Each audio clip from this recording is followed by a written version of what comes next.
Part 3 of How to Shock a Lawyer. One day, the secretary called me on the radio and said, David, can you come up to the office? I got a message for you, right? She called me on the radio. And I went to the office. She said, Harris said, meet him to his office as soon as possible, right? So I go to Harris' office, which is unusual because normally, I come to his house and we'll have a couple of beers and stuff and talk. But this time he want me to his office, which he more than likely had me on speakerphone, looking back at it,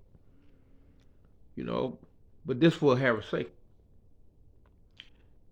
He said, David, me and my 7 lawyer friends are puzzled. All of them agree the best they can do for Lonnie was 15 to 20 years. And what we want to know, how did somebody with no law training get the case thrown out? And I said, well, I always wanted to be a lawyer. And I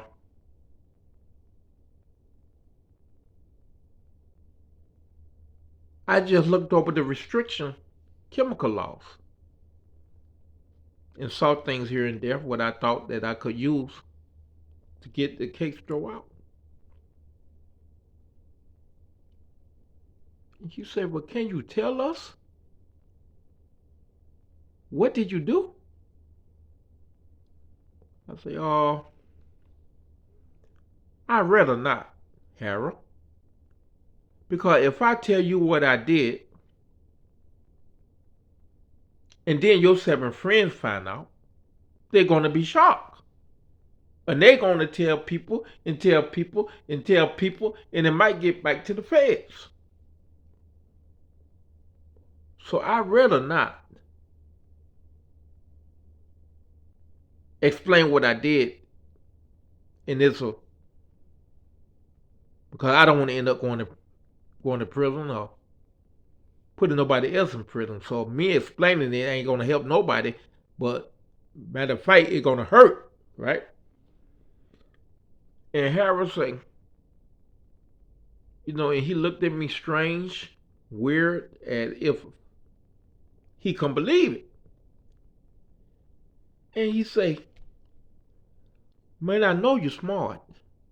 He said, but God damn it, I ain't know you were that smart. God damn, how can you do what 7 high-powered federal lawyer couldn't do? I say, Harold, I don't know. I say, certain things I know, and I don't know how I know, but somehow it come to me, man. I got the brother out, man, but man, the brother don't appreciate shit. You know what I mean? And he say, did you really want to go to school to be a lawyer? I said, oh yeah. He said, I cuss Lonnie out all the time. I consider you my son. And I would have paid for your law school 10 times 4. He said, but I tell you what, I'm going to see what they take that 1 year of non-credit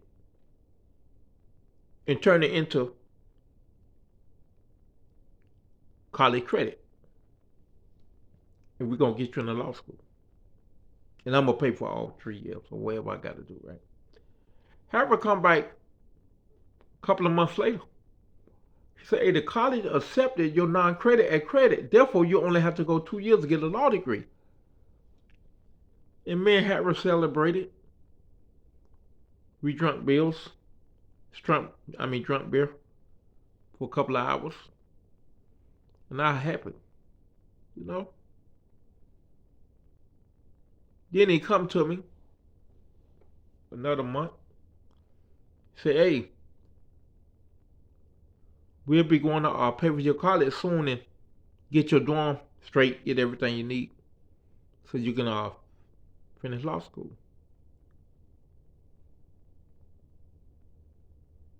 Then one day I came to work, they been Harold dead. He had a heart operation, and he wouldn't let nobody operate on him but his brother,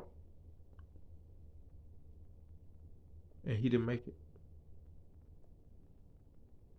That was my second time getting the free ride to law school, and something happened right before. The first time it was with a dude named Smith, who was over one of the largest gangs in America, but he was over 7 states. But he got me approved by the head of the gang to go to college. And when they do stuff like that, they let no other member know. It's just between you and that gang leader, but nobody else know but the leader. So when Smith went to jail, they killed my dream the second time. But that is how to shock a lawyer. Thank you, and God bless.